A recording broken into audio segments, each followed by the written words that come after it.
The UN says Israel's deadly strikes on the Jabalia refugee camp in Gaza could constitute a war crime.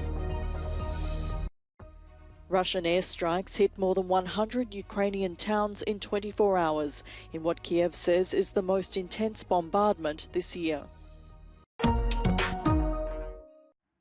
Israel's air raids on the Jabalia refugee camp in northern Gaza may constitute a war crime.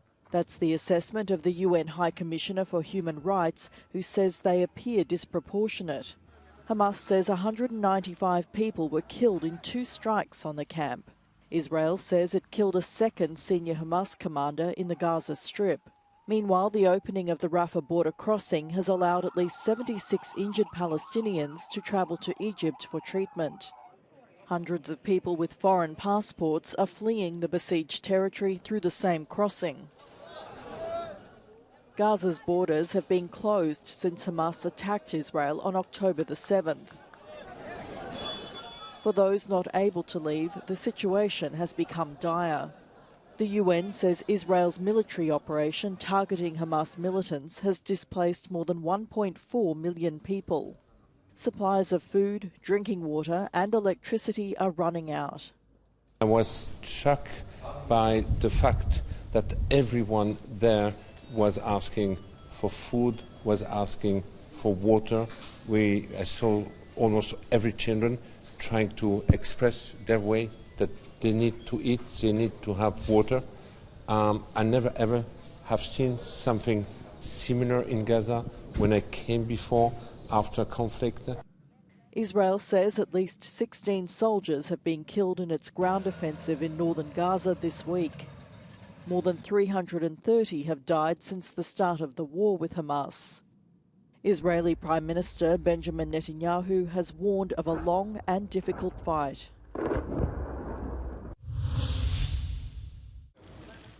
Iran has warned that armed groups it supports in the Middle East could attack Israel in light of its war on Hamas.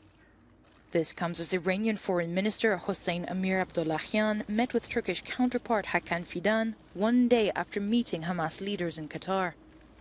Abdollahian urged the Muslim world to boycott Israeli products over the conflict. Ankara and Tehran have also called for a regional conference aimed at preventing the spread of the Israel-Hamas war. Şimdi coğrafi olarak çatışmaların yaygınlaşmasına ilişkin endişelerimiz var. Bunu İranlı kardeşimizle de konuştuk ve kendisi de az önce konuşmalarında söylediler. Bölgedeki başka silahlı unsurların eğer şartlar değişmese çatışmaya müdahil olabileceklerine ilişkin güçlü emareler olduğunu kendisi de paylaştı. Şimdi böyle bir gerçeklik karşısında ateşkes ve barış her zamankinden daha elzem bir duruma gelmiş durumda. Meanwhile, EU Foreign Policy Chief Josep Borrell said he was horrified by the high number of victims following Israel's attack on the Jabalia refugee camp. He stressed that the protection of civilians is not only a moral obligation, but also a legal one. In an angelus delivered to a crowd in St. Peter's Square, Pope Francis prayed for those suffering due to war and urged the crowd not to forget the conflicts in Ukraine, Israel and the Palestinian territories.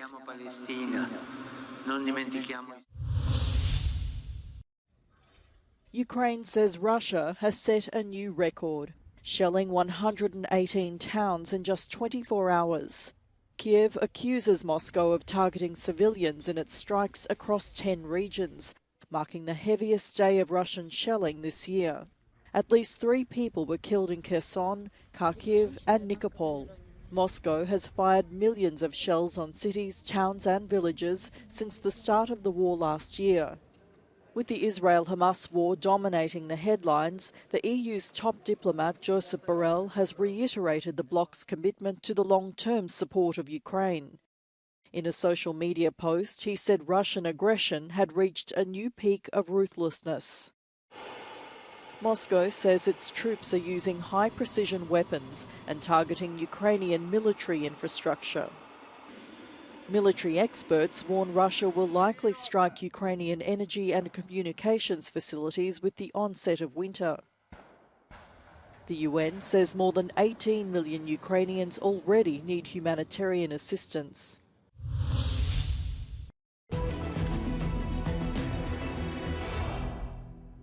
Russian forces continued airstrikes with glide bombs against targets on the west bank of Kherson region amid the intensified fighting in that area. Ukraine's Southern Operational Command reported that during just one day, the 31st of October, Russian forces launched 45 glide bombs at targets in Kherson and Berislav districts. Russian bloggers claimed that Ukrainian forces maintain positions and continue ground activity on the east bank of Kherson region, specifically in Krynki. There it is, about 30 kilometers from Kherson city and also near the Antonivsky road bridge. It is here, and the Antonivsky rail bridge here. Russian bloggers claim that fighting is ongoing near Krynki and the Antonivsky railway bridge, and that Ukrainian forces attempted to break through Russian defenses near Pishanivka, here it is, and also near Poima. Poima is about 12 kilometers southeast from Kherson city. A few days ago, Ukraine has started the forced evacuations of children and minors from more than 20 settlements in Kherson region near the front line as Russia intensified the attacks. Communities across northwestern France have been racing to prepare for possible flooding as Storm Ciarán rolls across the region. Several areas have been put on alert with heavy downpours and high winds expected between Wednesday and Thursday. In some places, gales are predicted to reach up to 170 kilometers per hour. Risque d'inondation, bien sûr, je veux dire, même si elle est légère, puisqu'on voit que, je veux dire, bon, la pente n'est pas là, mais ça va très très vite. Mais malheureusement, contre l'eau, il n'y a pas grand-chose à faire et nous sommes vraiment impuissants. Le plus que l'on peut faire, en tout cas, il faut tout essayer. Parts of the UK and Ireland have already been lashed by the extreme weather system, with the town of Newry inundated after a swollen river and a canal burst their banks.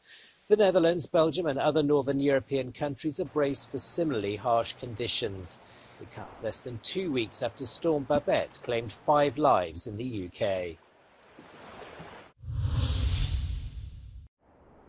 A volcano in far east Russia's Kamchatka region is spewing large amounts of ash and lava, destroying roadways and forcing surrounding schools to close.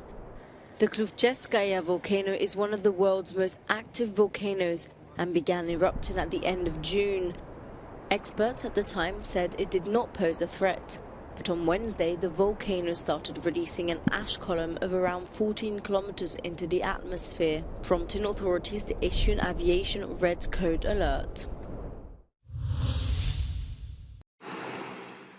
On a visit to Tanzania, German President Franz-Walter Steinmeier made an impassioned apology for colonial-era killings committed in the African country. Berlin ruled over today's Tanzania, Rwanda and Burundi from 1885 until the end of World War I in what was known as German East Africa. Some 300,000 people are thought to have died in the brutal put-down of a rebellion in 1907. Schämt mich, was deutsche Kolonialsoldaten ihrem Ahnherrn, seinen Mitkämpfern und vielen anderen im Gebiet des heutigen Tansania angetan haben.